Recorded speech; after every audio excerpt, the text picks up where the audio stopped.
This video deals with attachment theory and attachment styles. There are many definitions of attachment and attachment styles, but the researcher who first discovered these patterns of behavior, John Bowlby, described attachment this way. So, attachment styles refers to patterns of learned behavior whereby most people seek to create or sustain closeness, either physical or emotional closeness, with someone who makes us feel safe. Now, there are some individuals who desire intimacy and closeness, but are also frightened by it. Their attachment style causes them to say and do things that push others away.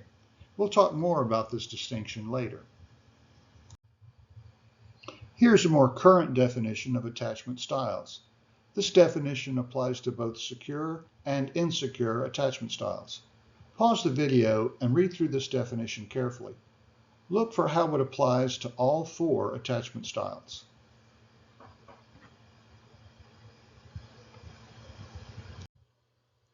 When infants are born, they know nothing of the world in which they've arrived.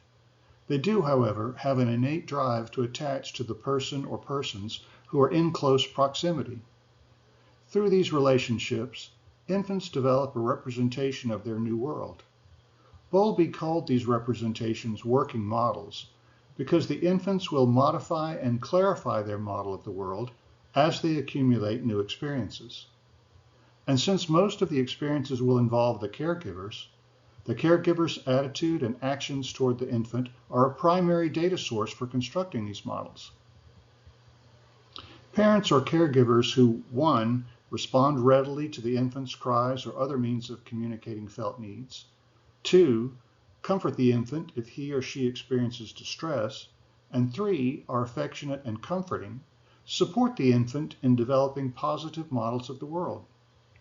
These infants feel safe enough to explore their new world, knowing there is a safe person they can return to if things become frightening.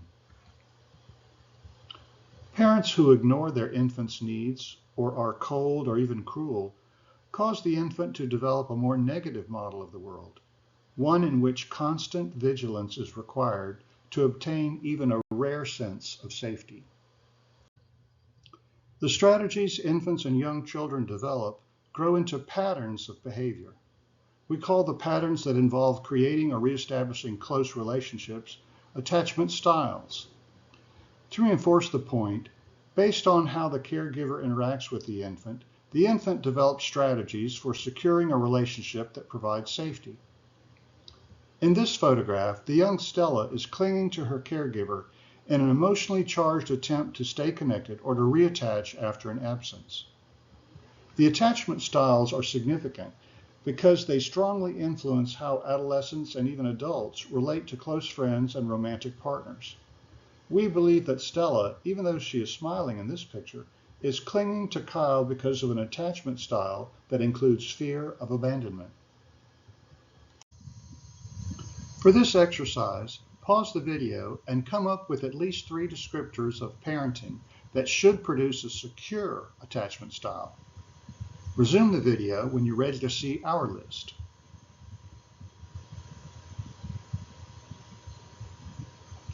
Now pause the video again and see how many of the descriptors you generated are on this list.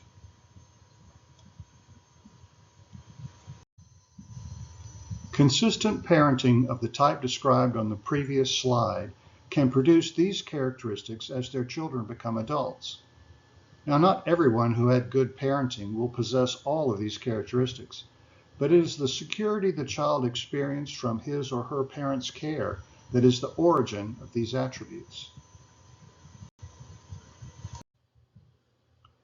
Now, imagine parents whose parenting styles are the exact opposite of those that produced secure children. It makes sense that parents who are distant, aloof, uncaring, or even abusive might cause their children to develop working models of the world that are quite different from those whose attachment style is secure. Here is a list of the characteristics of someone who developed an insecure, anxious attachment style. The development of an anxious attachment style is often associated with an inconsistent parenting pattern. Sometimes the parent will be supportive and responsive to the child's needs. At other times, they will be misattuned to the child. This inconsistency might make it difficult for the child to understand what the parent's behaviors mean and what kind of response to expect in the future. The child might end up confused about his or her relationship with his caregivers, whose behavior sends mixed signals. Another factor that is linked to the development of an anxious attachment style in children is a so-called emotional hunger of the caregivers. In that case, the caregivers would seek emotional or physical closeness with the child in order to satisfy their own needs rather than the child's. Such parents might appear intrusive or overprotective. They might use the child to satiate their own hunger for love or to present their own selves in a certain light, for example, as the perfect parent. The mechanism that initiates our attachment strategies is called the attachment system. Here's how it works for 2 of the 3 insecure attachment styles. A person with an anxious attachment style craves intimacy and connection. This person's attachment system is activated when a threat to that intimacy or closeness is perceived. This system causes the person to engage in the same or similar non-conscious behaviors he or she learned as an infant, all with the goal of protecting or regaining that close relationship. Remember, for this person, intimacy feels like safety. Someone with an avoidant attachment style also yearns for intimacy and connection, but their attachment system is activated when that desired intimacy is actually realized. For some reason, real closeness feels threatening or frightening to these individuals. Their attachment system employs strategies that are intended to thwart intimacy and to protect or reestablish a sense of independence. For this person, it is independence or autonomy that feels like safety. Pause the video and think through what you might expect to hear from a client who is in a relationship with someone with an avoidant attachment style. Resume the video when you're ready to continue. This scenario illustrates another important element of the anxious attachment style. When his partner does not respond to multiple texts, his attachment system is activated.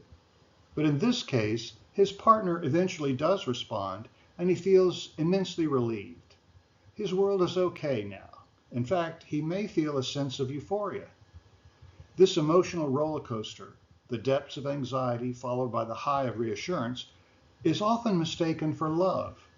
At some point, you may have a client like this who mistakes the dramatic highs and lows as a sign of true love. Be prepared to see and understand this so you can help this person be more grounded in reality. Here we meet Stella again. This time, Kyle is playing golf and has turned off his phone.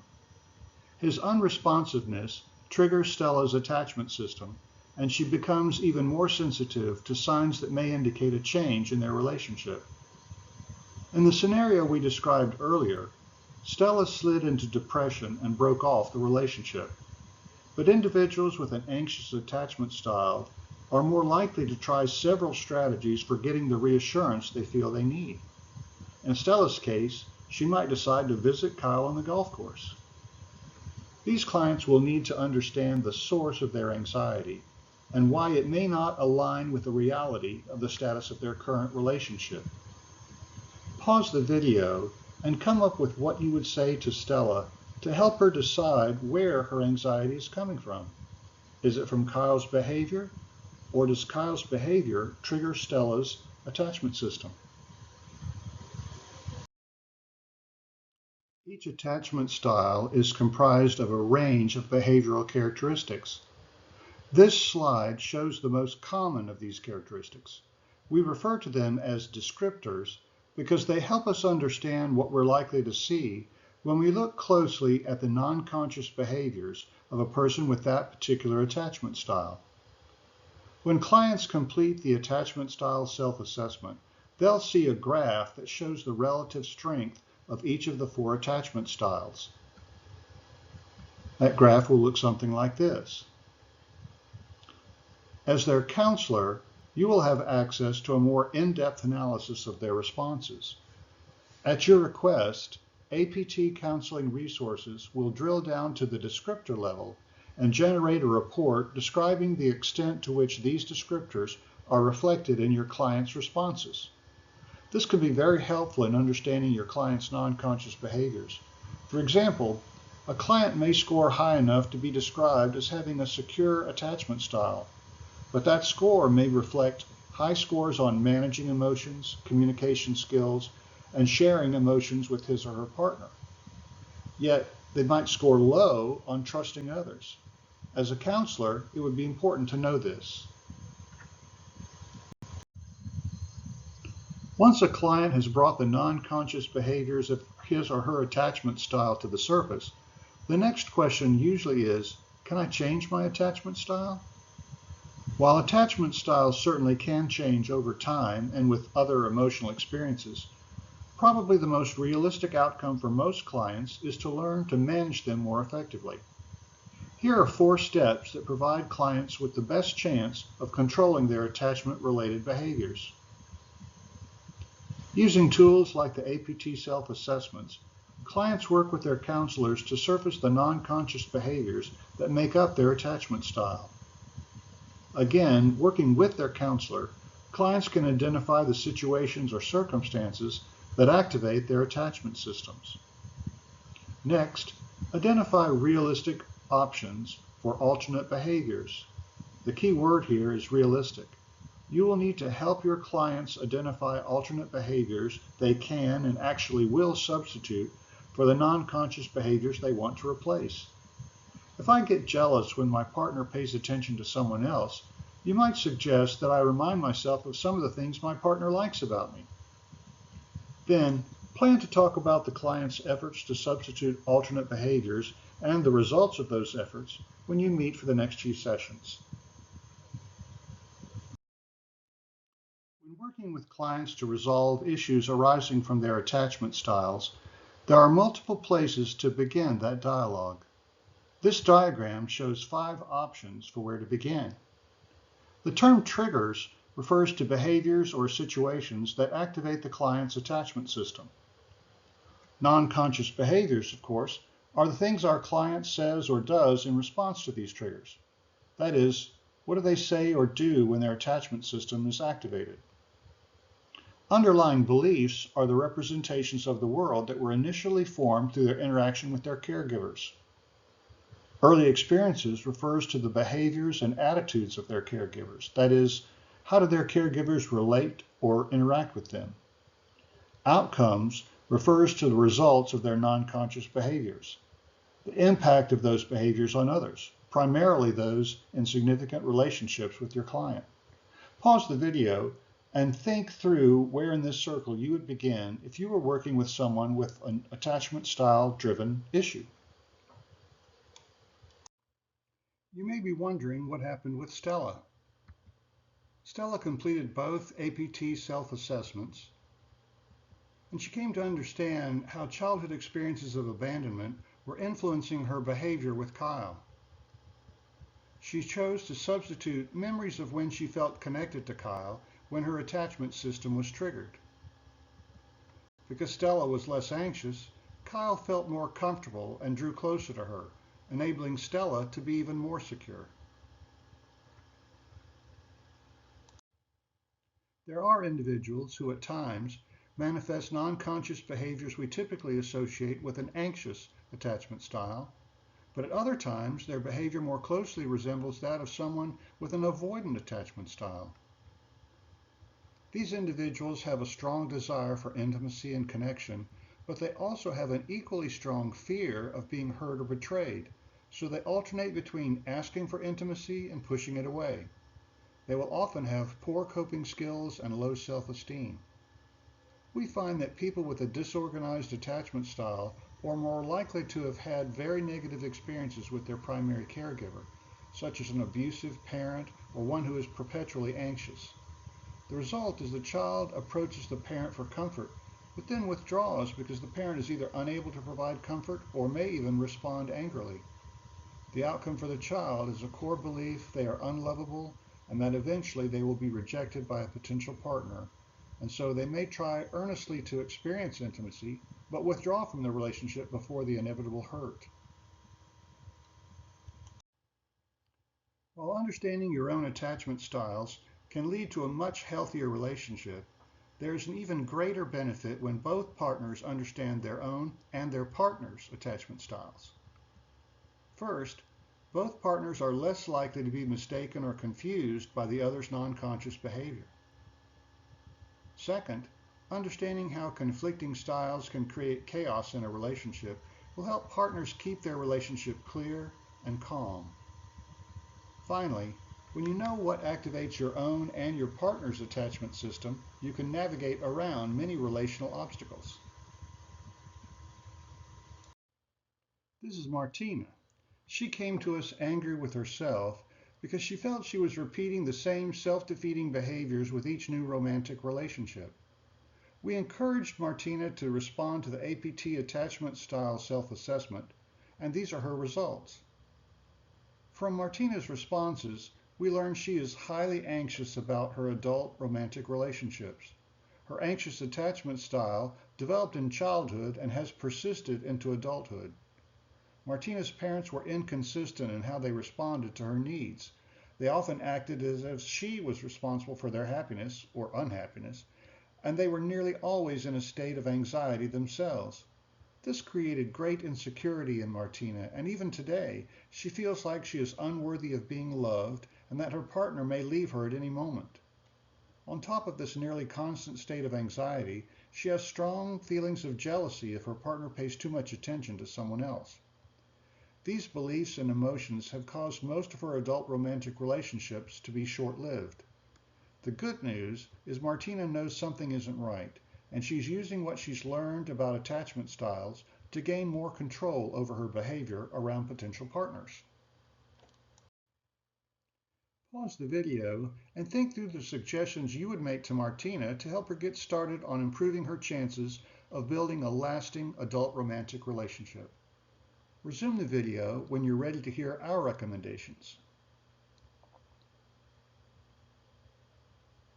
First, we helped Martina bring her non-conscious behaviors to the conscious level. We did this by guiding her as she reflected upon the emotions she felt, primarily anxiety and jealousy, and the actions she would take because of these emotions. She told us about how she felt really jealous when her date smiled too warmly at a waitress, and how she knows she's bright and attractive, but she often feels like no one will love her the way she wants to be loved. In helping her see how her anxiety about adult relationships is a product of her childhood experiences, we're not trying to blame her parents, but to help her incorporate into her belief system that a good part of the anxiety she feels is not actually connected to her current circumstances. This allows Martina to be more objective about the status of her relationships. Next, we talked her through how to identify what triggers these behaviors. As we talked through the situations that have brought on anxiety or jealousy, Martina began to see those situations differently. Again, when she realized much of the anxiety she feels is misplaced, it began to ease. We wrapped up our session with Martina by brainstorming alternate behaviors to replace negative behaviors when they're triggered. She came up with a short list, and we added a couple of ideas from our experience. For example, when she makes a negative assumption about the intentions of a friend, we encouraged her to look objectively at the person's actions over time, rather than focusing on the single event that is making her anxious. And if she's feeling overwhelmed by anxiety, there's an entire menu of actions she might take, such as controlling her breathing, calling someone who is consistently warm and friendly, and who also happens to be a good listener, taking a brisk walk, or using positive affirmations. We gave Martina an assignment to practice these alternate behaviors and to be prepared to share her experiences with us at our next session. How did our suggestions line up with yours? We don't claim to have all the answers, and there are many more valid and helpful suggestions Martina would benefit from. The most important thing is for you to see the process that we followed. Remember this slide? These are the 4 steps we used with Martina. Again, there are many approaches to helping clients like Martina, But these steps represent a process we believe will be successful with most people. You've reached the end of part 2, Attachment and Attachment Styles. The next video in our series deals with APT self-assessments of personality traits.